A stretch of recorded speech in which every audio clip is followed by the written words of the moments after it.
Hello and congratulations on getting access to this video course on on-page SEO for WordPress sites. This is video number 1, and we're going to talk about what's inside this video course.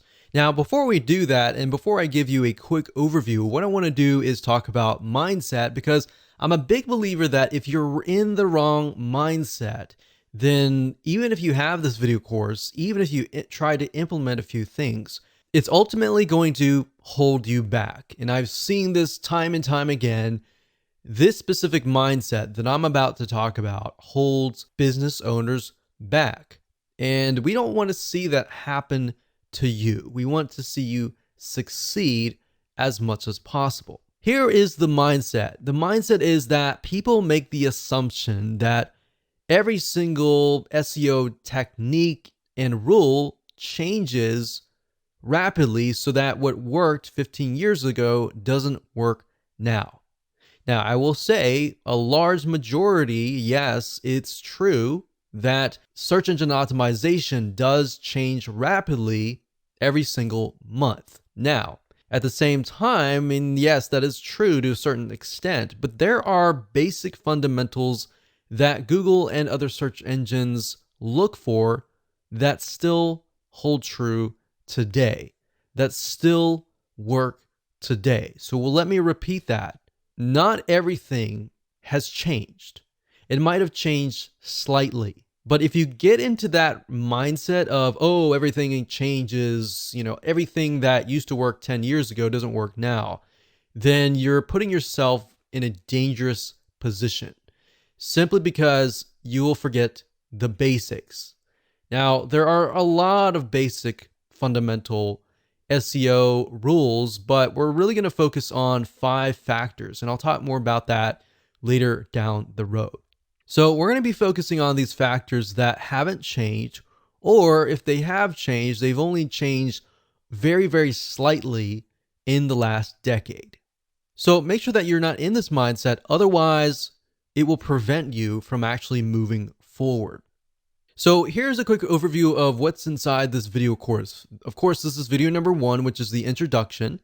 Video number 2 is going to be the main focus. So we're going to make sure that you have a clear view of what we're going to talk about. Video number 3, we're going to talk about 5 important factors that you definitely should implement in your WordPress site. Video number 4, we're going to talk about the URL structure, such as what should your domain look like, what should the URL look like, and all of that. Video number 5, we're going to talk about body text structure. Video number 6, we're going to talk about image optimization and basically how to make your images more search engine friendly. Video number 7, we're going to talk about title optimization and how long your titles should be. Video number 8, we'll talk about metadata optimization and how that can affect what text and what information will show up on these search engines. And of course, last but not least, this is sort of a bonus, but in video number 9, I'm going to talk about the top 2 WordPress plugins that we highly recommend that you install. So once you understand these 5 important factors and you've actually implemented them yourself, then you can actually automate things, but automating things doesn't really help you in the long run. It's sort of like a shortcut. Without understanding the basics and the fundamentals, you're actually hurting yourself. You're not really going to know why you're ranking. All right. So here's what you're going to need. You're going to need to have a WordPress site. If you don't have a WordPress site, these fundamentals still hold true as well. But most of what I'm going to be showing you is how to implement these 5 factors into your WordPress site. You're also going to need to have a general idea of what the general keyword is that you want to rank on. And then, of course, you want to have a list of specific keywords related to that general keyword. And the reason why you need to have these in hand is because you're going to use these in your body text, your title text, your metadata text, and even your image alt tag text. So you're also going to need access to content, written text, and/or images to create your post. Now, if you don't have all this information right now, that's fine. But you're definitely going to need it eventually. So with that said, let's move on to video number 2. Hello and welcome back. This is video number 2, and in this video we're going to talk about the main focus so that you have a better, clear view of what we're going to talk about in this video course. You see, because on-page SEO is such a broad term that literally covers a lot of areas of your website, both the front end, such as the text, the content, and all of that, and the back end, like sitemaps, the XML sitemap, and all of that. Really, the main focus of this course is to help you make your front end of your WordPress site more SEO friendly. And what that means is we're going to focus specifically on how to make your overall WordPress site structure, your posts, your pages, more search engine friendly. So the goal is that when Google and other search engine robots come to your site, they will know what your site is all about. Now, by robot, what I mean by that is that Google usually will send out computers, which are called bots, and they'll come and scan your website and try to figure out what your site is all about. Now, the truth of the matter is that too many people skip over this because it isn't exciting. They are too focused on external SEO, but the reality is that there are a lot of front-end factors that you must do on all of your sites. So by skipping out on these fundamental steps and just focusing on things like backlinking, you're really going to miss out on a lot, because when Google comes to your site, if your site is not search engine friendly and you've just got a lot of backlinks, then yes, you do have a lot of votes that your site might be good. But at the same time, it's like, okay, this is a popular site, but what is this site all about? That is the goal of this course.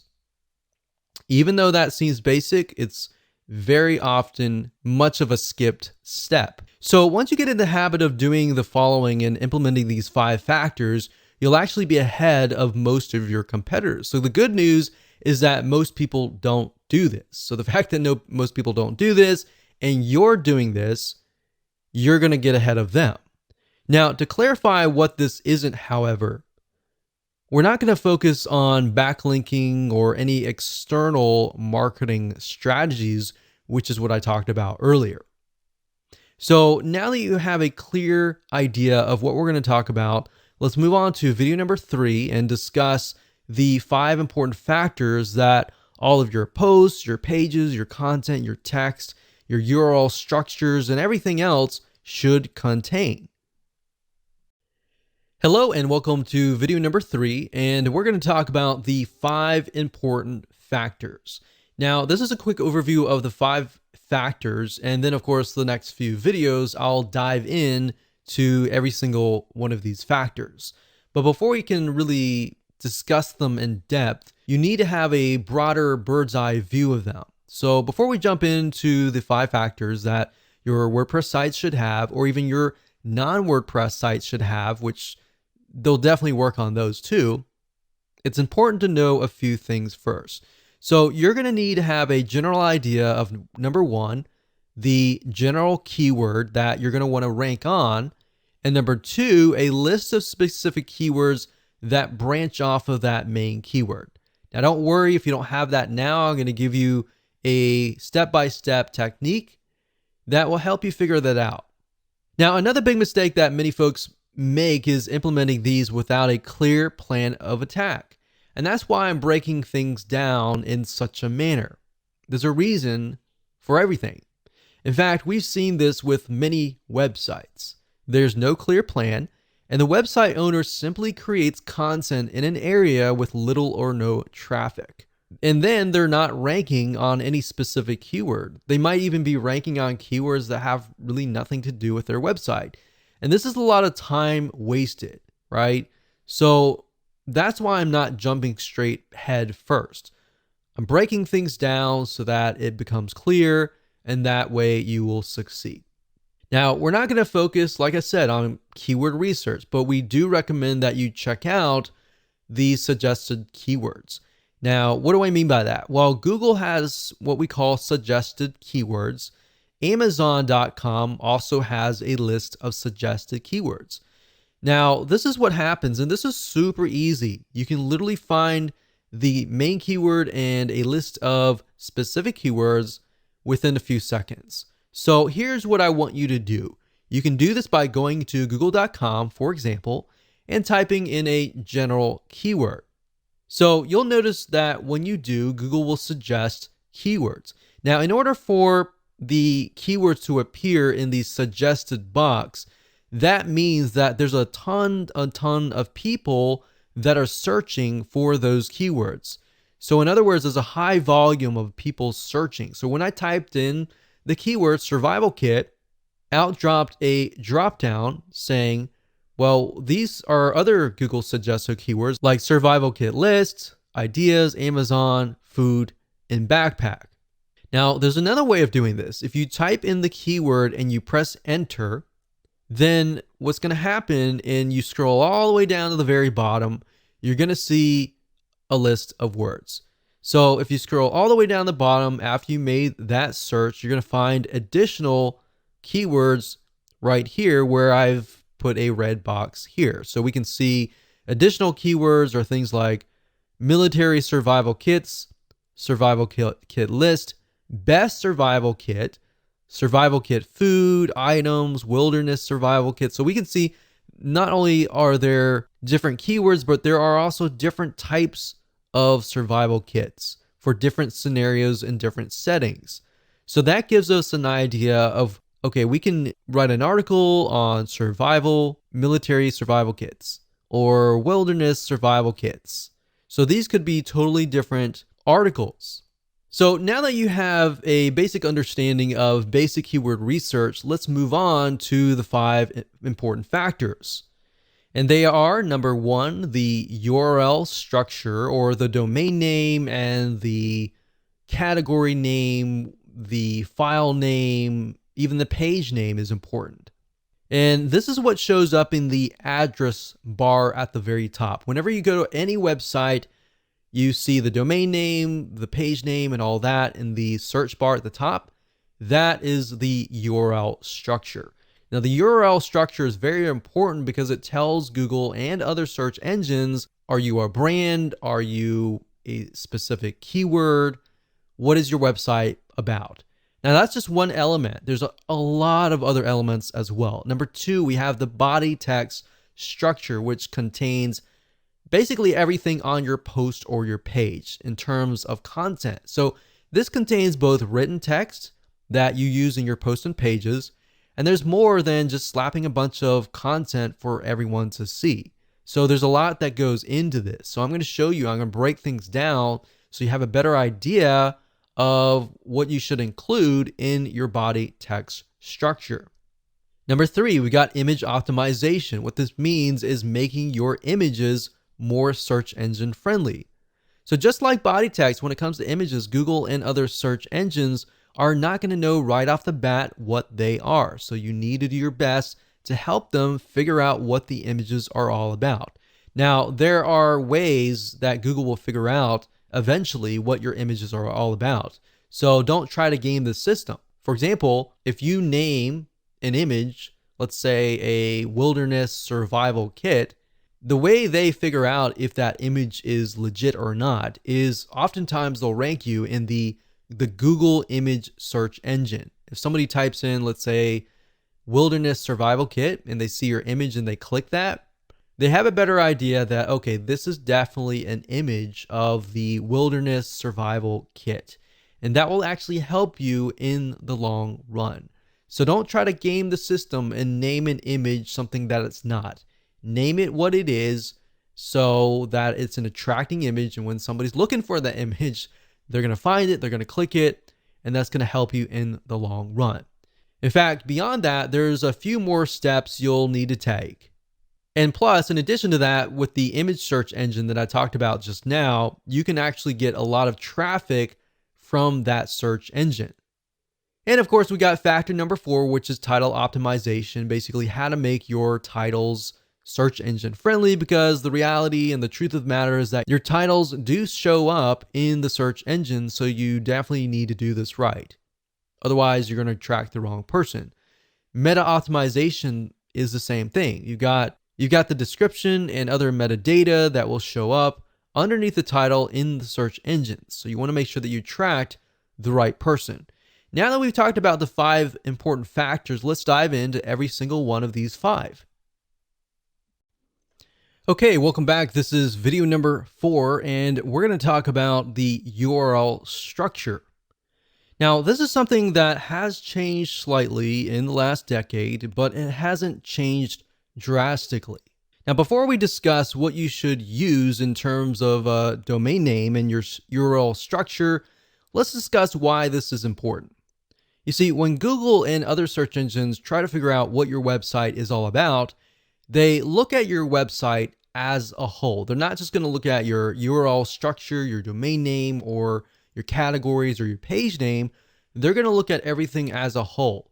Plus, in addition to that, they're going to look at how people interact with your content and if that is true. Now, part of that is what appears in the URL. A search engine friendly URL structure can actually go a long way. Not only will it help the search engines figure out what your page is all about, it's also going to help a human visitor understand what the page is what. And that means that keywords still matter, but you have to be careful not to keyword stuff your URLs. And by keyword stuff, what I mean by that is you're putting too many of the same keywords in the same area. In other words, back in the day when Google started, for example, you literally could keyword stuff a page and get ranked really, really quick. But now Google has become much smarter. Their bots and intelligence have become smarter. So that's a big no-no. Don't do that. And I'm going to show you in just a minute why, if you use certain domain names, that can have a drastic impact on that. So let's talk about domain names. So what should you name your domain name? Should you use an exact match domain, meaning that the keyword is in the domain? Or should you use a brand name? Well, there's a big debate that using a keyword in the domain name will actually get you ranked higher. That actually worked back in the day. Sometimes it still works today. And there's really no right or wrong answer. Literally, at the end of the day, we don't know. Nobody knows what Google wants. In fact, what we found now is that there's so many exact match domains and so many people that are using keywords in their domain names that it actually might help and it might not. And that's why you need to make sure that you don't look at one element, but you look at the whole website as a whole. So yeah, that was quite popular maybe 5 years ago, something like this, yourkeyword.com. So maybe scubadivingmasks.com if you were trying to rank on scuba diving masks, or best scuba diving masks, or bestsurvivalkit.com. And that used to work and sometimes still does, so we can't really say for sure that if it doesn't or it does. We've noticed that it does, but we really can't say. But if you haven't noticed, Google really likes brands. They love brands. And the reason why they love brands is because brands are here to stay. If you look at a brand, it becomes a culture and it's got a following. And that's why Google loves brands. Something like this, yourbrandname.com. Now, Google is quite smart and has robots that know that people are trying to keyword stuff or game the system in terms of domain names or domains plus the URL structure. Now, we've had success with brand names, so we lean towards that as the long-term view. But then again, exact match keyword domain names work well for some other people as well. So we can't say for sure that if it's not going to work. So at the end of the day, it's really up to you. But what I'm going to show you in just a minute will reveal to you why using a brand name will actually help you, especially in preventing you from creating duplicate or keyword stuffing in the URL structure. So the URL structure looks like this: www.yourdomain.com/category/your-page-name. And that could be anything depending on how you go about naming that. And I'll show you that in WordPress, but we're just talking about the basic fundamentals right now. So let's say, for example, that you're trying to rank on red shoes. The problem with naming your domain name redshoes.com is this. Let's say, for example, that you have a category that is red shoes, blue shoes, yellow shoes, brown shoes. But that one category that's red shoes, and you have a product called Big Red Shoes, it ends up looking like this: www.red-shoes.com/red-shoes/big-red-shoes. So you see what I mean here? You've got red shoes, and red shoes 3 times in a row. That's not a good sign, because what that is keyword stuffing. Now, this isn't good because it looks like you're trying to game the system when in reality you might not be. But let's say, for example, that your brand name is Super Fast Feet. And as silly as that sounds, that's something that just came to my mind, and it'll make more sense. And the product name is Big Shoes. Now, I know that's not great, but hold on. It would look something like this: www.superfastfeet.com/red-shoes/big-shoes. So Big Shoes is a type of red shoes, but it belongs to the brand name Super Fast Feet, or the e-commerce store, or the digital store, or the local store. So by doing that, now you see red shoes only shows up once. Now, by using a brand name, you have the potential of selling other things. If you just do redshoes.com, you're stuck with only red shoes, right? But with Super Fast Feet, you could cover shoes, you could cover slippers, you could cover socks, you could cover a variety of different things. You could even cover lifestyle of running, exercise, and all of that. So brands, not only does it help you with your URL structure, but it also helps you diversify and expand what your website could potentially be about. Now, in this case, the word shoes shows up twice, but that's okay. Do you see what I mean here, and why brands actually help you avoid keyword stuffing? Now, another tip is to make sure that your URL is no longer than 90 characters long. Okay, so first things first, go ahead and log into your WordPress site, as you can see here. And then what you want to do is access the permalinks to make sure that your URL structure is search engine friendly. So what you need to do is, to the left-hand side, go to Settings, Permalinks, and then we'll get to here. Now, at this point, you're going to want to choose Post Name. Click Post Name, click Save down here, and that's it. So what this is going to do is, every time you create a post in a page, it's going to title the actual post and page and put it in the URL. You see, if you choose a numeric, or if you choose anything like this, then when Google comes to your page, they're not necessarily going to know. They're going to look for the body text, but the URL structure is by no means search engine friendly. So as you can see here, the plain version is just $P=123. As a human being as well, you don't really know what that is, right?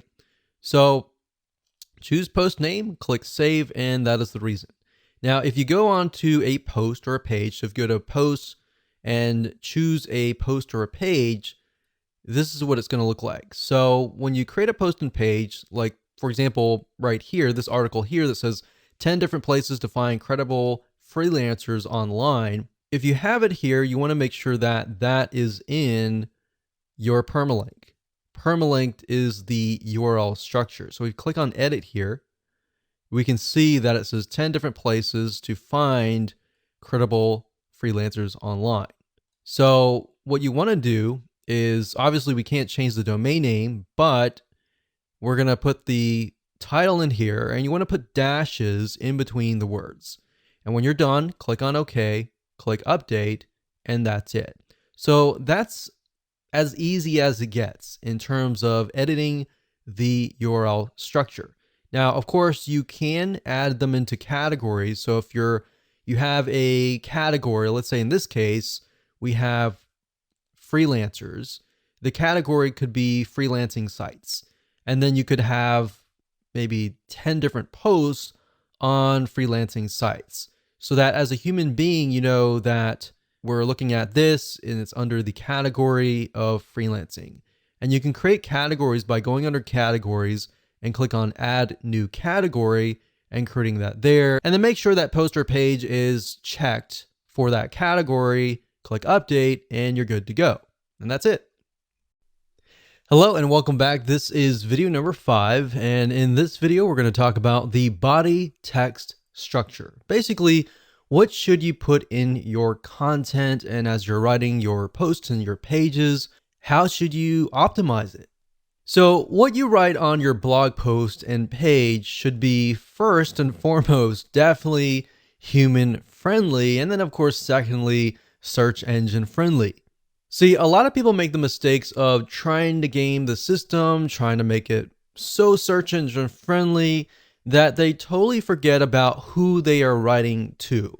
Now, Google at the end of the day really cares about bounce rate, and bounce rate, which we'll talk about later down the road, is basically if somebody stays on your page for a long period of time. If they just come to your page and they leave immediately and Google sees that, that's not a good sign. In fact, if they go to Google and they type in, let's say, for example, survival kit, and they go to your page and they don't like what they see, and then of course they go back to Google, Google knows that they just left your page, and that's not a good sign. And that will actually hurt your ranking. So if you merely write for the search engines, you're going to have to deal with the bounce rate, a high bounce rate, a low stick rate. Stick rate meaning how long do they stay or how long do they stick around? And that will have a negative impact on you. So what that means is the longer someone stays on your website, the lower your bounce rate is. So if you keep that in your mind, the word bounce rate, the word stick rate, you will often see those words a lot when it comes to on-page optimization or even search engine optimization in general. So to Google, websites with a lower bounce rate must be good. The fact that people are staying on your page for a longer period of time tells them, okay, this website must be what people are searching for, right? And this is important to Google and other search engines, as it also indirectly tells them that your site must have good content. And then they're going to rank you higher. So that's just one of the many, many different factors that you're going to deal with. And that said, let's discuss some elements that you need to have in your body text. You definitely want to stick to one main keyword. And you want to have that main keyword definitely in the title of your page and throughout your page. So that keyword should be the same one in the URL structure for that post or your page. Now I'm going to show you in a minute. If we hop on over to WordPress, you can name it the title, and if everything is set up correctly, the permalink or the URL structure should have that keyword, and that keyword should be spread about. Now, you definitely don't want to make it appear too many times, otherwise that will be seen as keyword stuffing. So it should appear, like I said, in the page in headings 1 and 2, which will be in the body text. And I'll give you an example later down the road when we show it to you live in action. And it should be somewhere in the first paragraph as well. It should be bold or italicized. Now, don't overdo it. There are actually ways to get around doing this and make it look natural. You got to remember, you're writing first and foremost for the human being first. So when you put it in your text, you got to make sure that it is going to make sense to the human being. And you want to try to use variations of your keywords as well. So let's say, for example, let's use the example that we talked about earlier in the URL structure video, which was red shoes. So you want to try to use variations of the keyword or even synonyms. So Google at least is smart enough. They have this huge database of words that are related. So as far as the body text and the other factors, what I'm going to do is stick with the exact same post, that we looked at in the previous video with the URL structure. So up at the top, if we say that our main keyword is maybe find credible freelancers or places to find, maybe that's our keyword, places to find credible freelancers, then what we want to do is we want to make sure that it's in the heading 1 and 2. So we could take that and we could put it here and we could highlight that. And then under this drop box here, we want to do heading 1. So that would be the heading. And then you want to make sure that it's heading 2, but we can do that later. So you want to make sure that it is in the first paragraph. So it says, are you looking to outsource some of your work so that you can focus on your business better? Finding the right person can be difficult, but there are places online where you can search for credible freelancers. So places to find, we could say, so let's discuss places to find credible freelancers. So obviously the first letters are capitalized. So I want to make sure that it's human friendly. So we say, so let's discuss places to find credible freelancers. And then you can highlight that. So places to find credible freelancers. So this can be italicized. This can be bolded like that. All right. So that needs to be in the first paragraph. You can also have it later down the road as a heading 1. And if we scroll down, we don't have an image right now, but we'll talk about that later. We'll find an image and I'll show you how to add an alt tag. You want to do that. You want to go through and you want to create variations of this keyword. So places to find credible freelancers, Fiverr.com. This is a good place to find great freelancers. So we use the word credible. You can mix it up and say good place to find great freelancers or hardworking freelancers. So what I'm saying here is you don't necessarily have to use that exact match keyword, but you're using variations so that Google knows that you're not trying to game the system and you're not trying to keyword stuff. But at the same time that it's a variation or it's a similar synonym or word so that it appears more natural. So we can go through here, we can do other things as well. That's pretty much the basics of it. But another thing you can do is tags as well. So you can add tags. Let's move on to the next video. Hello and welcome to video number 6. And we're going to talk about image optimization, or in other words, how to make your images more search engine friendly. You see, when it comes to images, you need to tell the search engines what the images are. They're not really going to know off the bat what the images are. Now, there are ways that Google can figure out what the images are, which we'll talk about in just a second.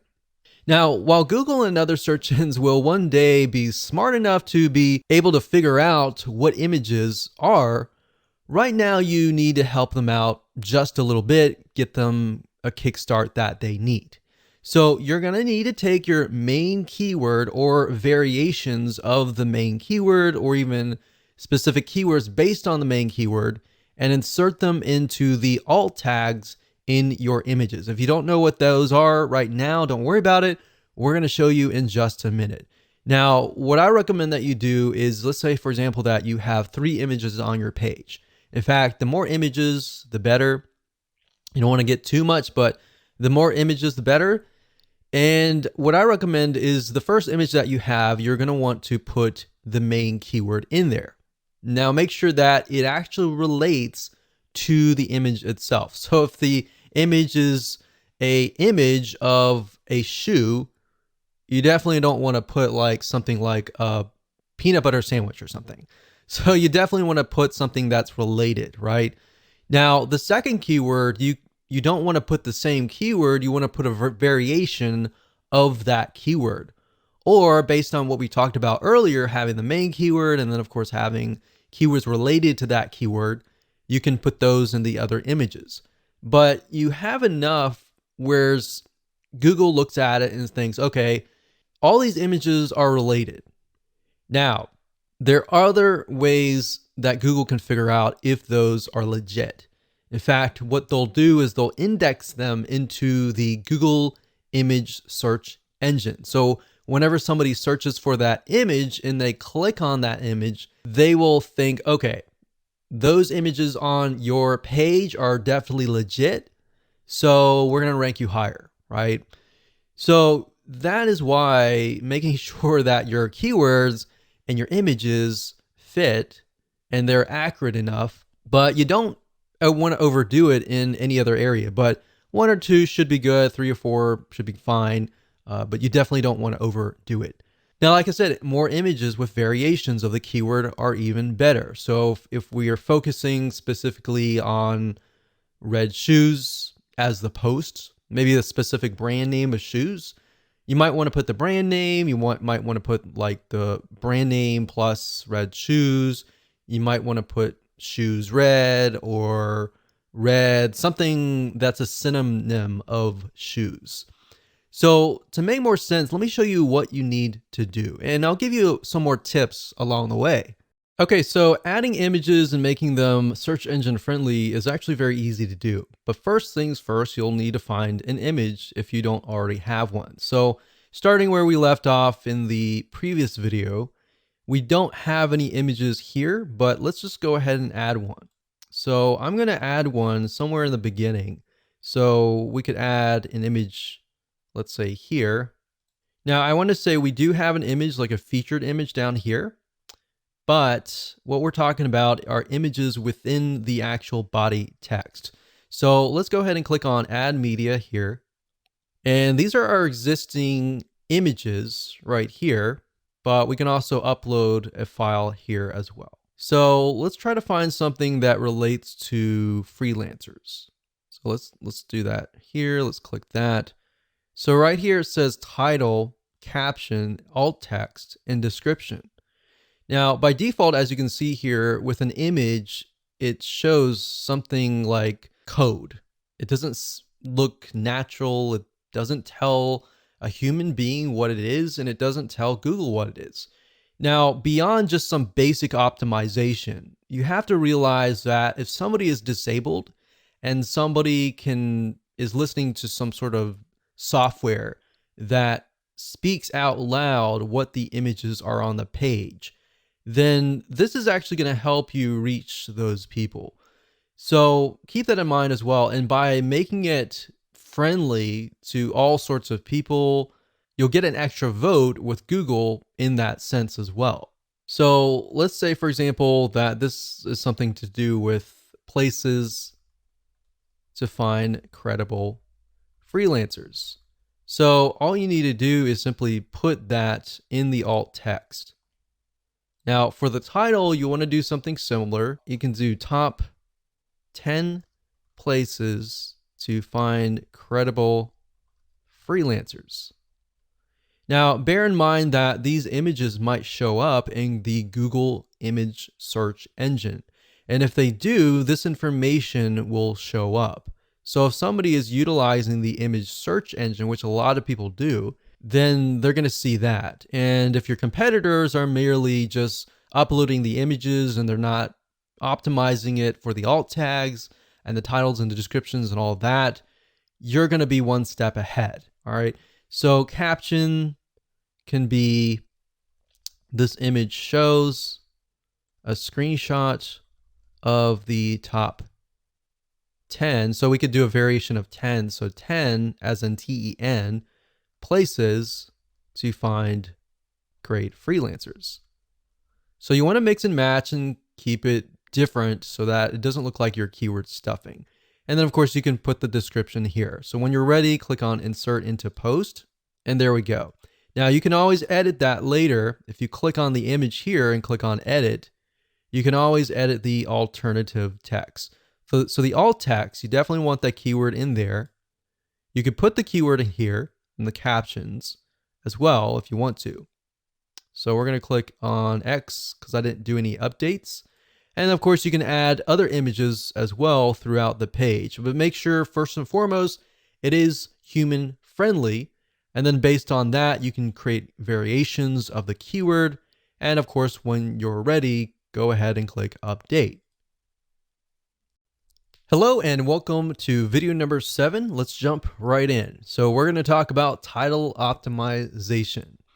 So this is extremely important because it's often the first thing that people will see as they are searching the internet. So if you imagine you go to google.com and you type in a keyword, whatever that is, and you're going to see the titles and then you're going to see the descriptions of each and every single website, or with YouTube, you're going to see the titles, the descriptions, and of course the image. So based on the media in general, they're all going to have titles. So having the right titles is important. So like I said, this is really extremely important because that's the first thing that they're going to see. And you're going to want to make sure that you're ranking on the keyword that is in the title. And then of course, when they get to the page, you want to make sure that the content fits the title. So you want to be congruent all the way. The more that you're congruent, they're going to get what they typed in. They're going to trust you, and then they're likely to take action if that is the case. So this needs to be set for all of your posts or your pages. And you really need to think clearly and carefully about this, because we have seen in a lot of cases where people just name it, whatever comes to their mind. And what ends up happening is you work so hard to create the content and you attract the wrong person and they come to your post or page and you wonder why nobody is taking action, right? So this is the exact same keyword.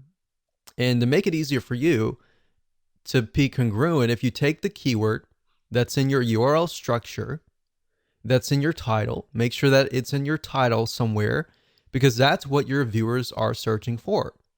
Now, sometimes people will put the keyword straight up in the beginning and they'll put the keyword dash whatever.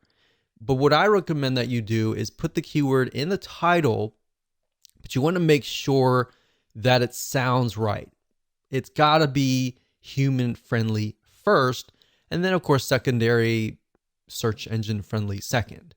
Because at the end of the day, and the way Google is moving towards long-term wise is towards engagement, more social engagement, people engagement.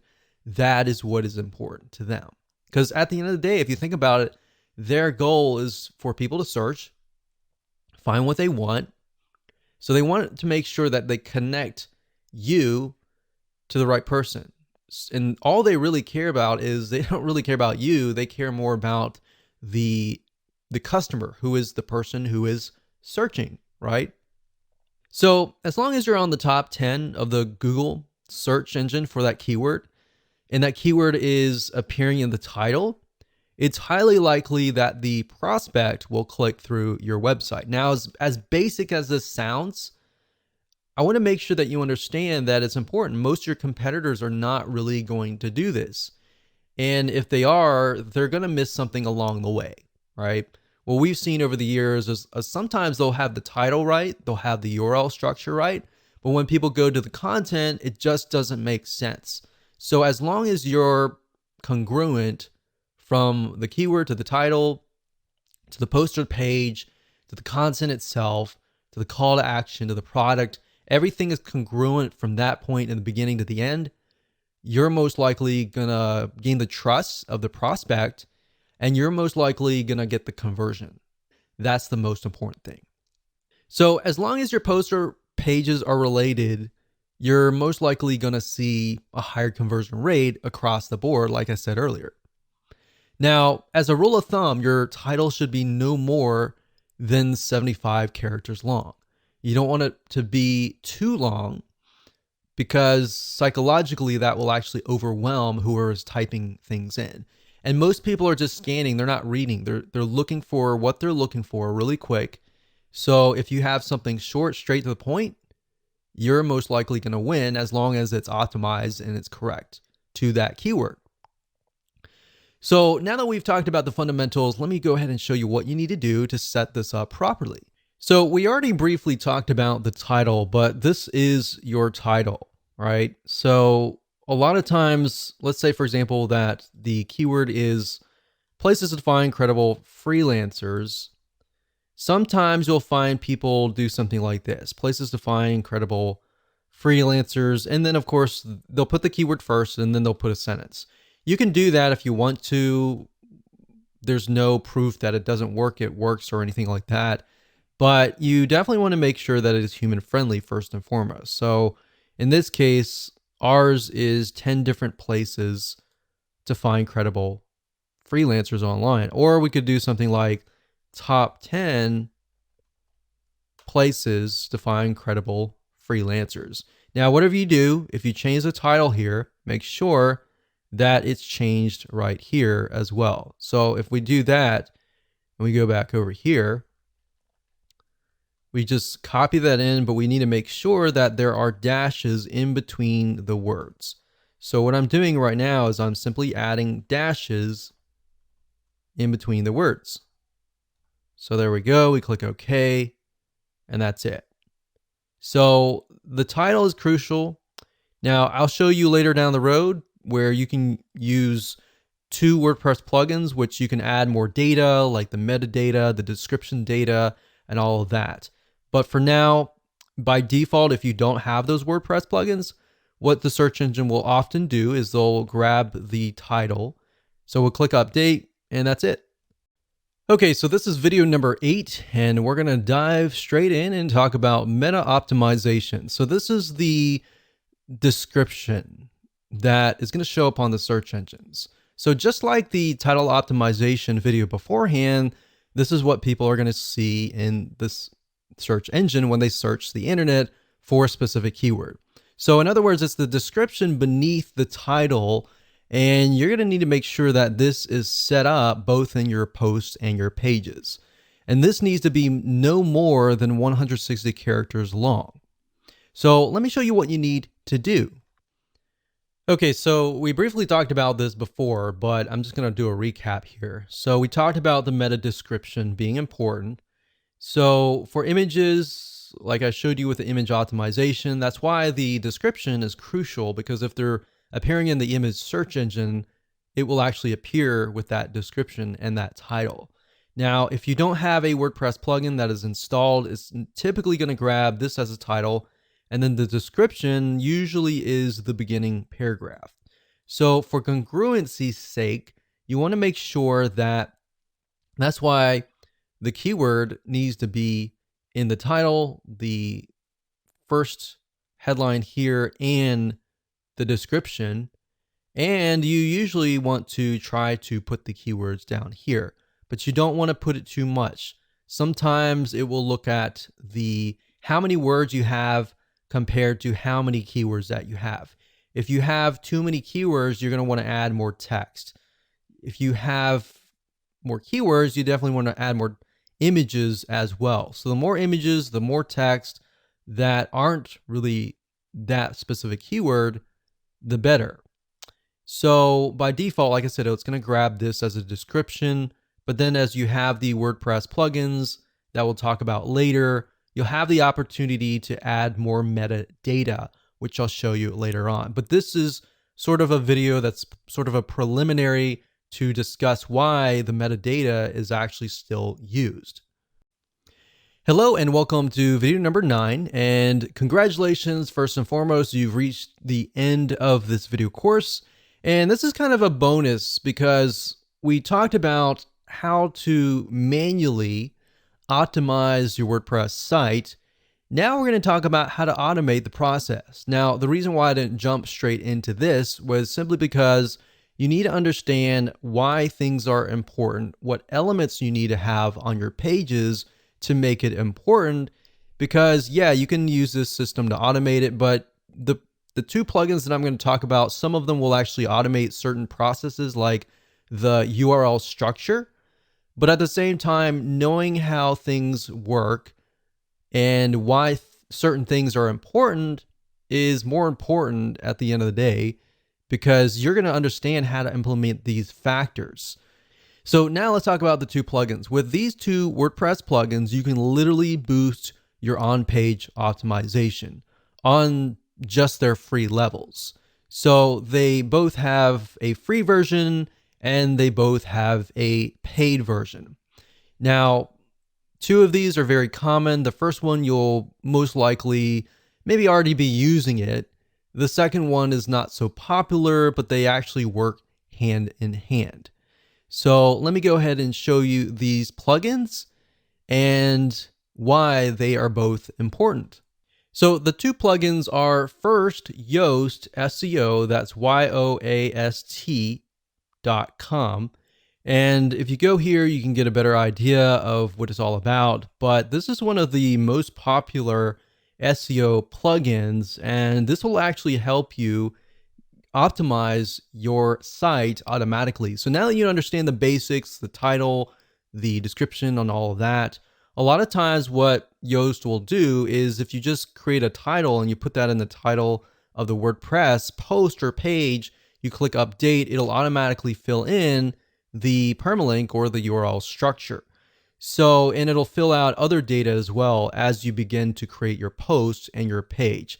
Now that's the free version. The paid version actually takes it one step further and does a lot more. Now I'm not going to cover all that in this particular video because you can go here, you can check it out for yourself. Now, if you want to figure out how to install it, it's very easy. All you have to do is go to your WordPress site here and go to add plugins under plugins, type in the word Yoast, and you'll see it right here. The second plugin is called SEO Squirrely, as you can see here. So you can do a Google on this, but if you type in SEO Squirrely, that's SEO SQUIRRLY. And if you go here, then you can actually download the plugin, and there's a free version, which is, in my opinion, we've tested it out, and the free version is really, really good. And what SEO Squirrely focuses on is schema. And schema is necessary because that's the way of the future, and it tells search engines what your site is all about and more information than that. But the short answer is it just helps optimize your site in a much better way. And now when you go to SEO Squirrely, it'll say, you know, our plugin is better than Yoast. And then of course, Yoast, sometimes you might see an article out there. I haven't seen one, but I'm sure there's a comparison, and you'll see that they're going against each other. But at the same time, you can either do Yoast or you can do SEO Squirrely. Now, what we've found is SEO Squirrely focuses on schema, like I said, and schema is just a way to make your site appear in the search engines where people will click on your link. So if you've seen, for example, the ratings, the 5-star ratings that appear in the search engine, that is based on schema. And there's a lot of other different little elements where if you've got on your page like images and videos and all that, SEO Squirrely will automatically optimize those media types on your page. And we found that we've actually tested this one and Yoast together, and they actually work hand in hand. Now, they can run into each other based on like the title and the meta description and all that, and they can conflict in that realm. But at the end of the day, you kind of need to just pick and choose which one you want to go with and just go with one. So Yoast, I can tell you, will pretty much do everything that we talked about. SEO Squirrely as well. They typically are focused on different areas. So my take on that is just install them both and just see what happens and use them both and go from there.